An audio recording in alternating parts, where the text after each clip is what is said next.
نبی کریم صلی اللہ علیہ وسلم بچپن ہی سے عقل سلیم کے مالک تھے، پاک دامن تھے، بھرپور قوت کے مالک تھے۔ جوانی اور پختگی کا زمانہ آیا تو آپ کی خوبیاں اور زیادہ نکھر کر سامنے آئیں۔ آپ درست سوچ، صحیح نظر، بہترین اخلاق اور عمدہ عادات کا سب سے بلند نمونہ تھے۔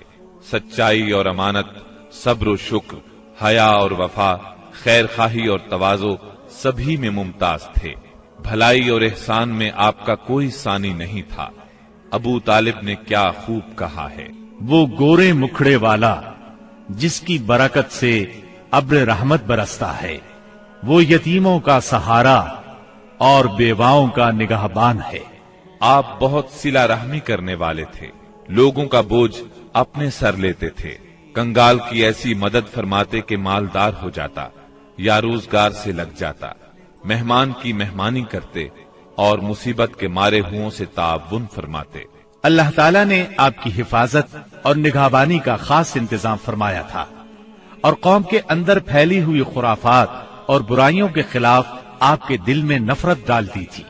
چنانچہ آپ بتوں کی عید پر حاضر ہوتے، نہ شرک کے میلوں میں جاتے اور نہ آپ آستانوں یا غیر اللہ کے نام پر ذبح کیا ہوا جانور کھاتے، نہ بتوں ہی کو چھوتے اور نہ ان سے تقرب حاصل کرتے تھے۔ لات اور عزا کی قسم تو سننا بھی گوارا نہ فرماتے۔ شراب نوشی اور کھیل کود کی مجلسوں سے آپ انتہائی دور تھے۔ ایسی کسی مجلس میں آپ نے کبھی شرکت نہ فرمائی، جبکہ یہی مجلس جوانوں کی تفریح اور دوستوں سے ملاقات کے مقامات تھی۔ اللہ نے آپ کو خلوت پسندی عطا فرمائی تھی۔ عربوں کی جہالت اور گناہ آلود زندگی نے آپ کو افسردہ اور غمگین بنا دیا تھا۔ آپ اپنے اطراف میں پھیلی ہوئی انسانی اجتماعی زندگی کا مشاہدہ فرماتے تو آپ کو یہ محسوس کر کے دکھ ہوتا کہ ایک اللہ کی عبادت کا تصور دینے والے دین کو وہ لوگ بالکل بھول چکے تھے، اس دین کو جو ان کے جد امجد سیدنا ابراہیم علیہ السلام کا دین تھا، اسے بالکل فراموش کر چکے تھے۔ وہ اپنے ہاتھوں سے کعبے کی تعمیر نو بڑے احترام سے کرتے تھے، لیکن خانہ کعبہ میں بت رکھ کر ان کی پوجا کرتے تھے۔ یہ شرک نہیں تو اور کیا ہے؟ منافقت اور کہتے کس کو ہیں؟ جوا، شراب نوشی، بت پرستی اور بے حیائی معاشرے کا جز بن چکی ہے۔ اللہ تعالیٰ کی وحدانیت کا تصور تو پایا جاتا ہے، مگر اس تصور کو بت پرستی کے ذوق اور شوق نے بہت دھندلا کر دیا ہے۔ بتوں کی شکل میں اپنے معبود گھڑ لیے ہیں۔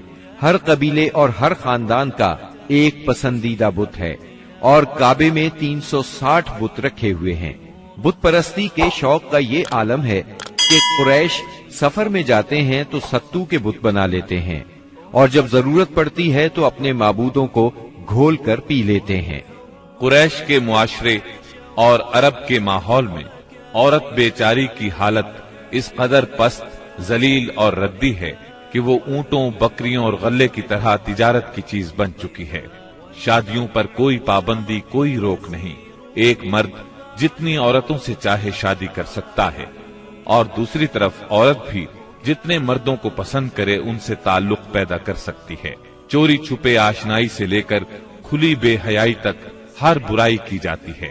پستی اور گراوٹ کی انتہا ہے کہ منقولہ اور موروثی جائیداد کی طرح باپ کی بیویاں بھی بیٹے کو ورثے میں ملتی ہیں اور وہ اپنی حقیقی ماں کے سوا اپنی سوتیلی ماؤں سے شادی کرنے میں کسی قسم کی آر محسوس نہیں کرتا۔ اس بے حیائی کے ساتھ عربوں میں ایک شدید مجرمانہ قسم کی غیرت بھی پائی جاتی ہے، وہ یہ کہ ہماری لڑکیاں کسی کو بیاہ ہی نہ جائیں، کوئی مرد ہمارا داماد نہ بنے۔ سنگ دلی کی حد تک اس غیر فطری غیرت کے سبب لڑکیاں زندہ دفن کی جاتی ہیں اور اس انتہا درجے کی بے رحمی پر الٹا فخر کیا جاتا ہے۔ آقا کو غلاموں کی موت اور زندگی پر پورا مالکانہ اختیار حاصل ہے۔ ملک میں کوئی مرکزیت نہیں پائی جاتی، ہر قبیلہ اپنے ایک سردار کے ماتحت خود مختار بنا بیٹھا ہے۔ اس چیز نے قبائل کو شدید قسم کی رقابتوں میں مبتلا کر دیا ہے۔ ذرا ذرا سی بات پر تلواریں نیام سے باہر آ جاتی ہیں اور بڑی خوفناک جنگیں ہوتی ہیں جن کا سلسلہ کئی پشتوں تک جاری رہتا ہے۔ آنے والی نسلیں اپنے اسلاف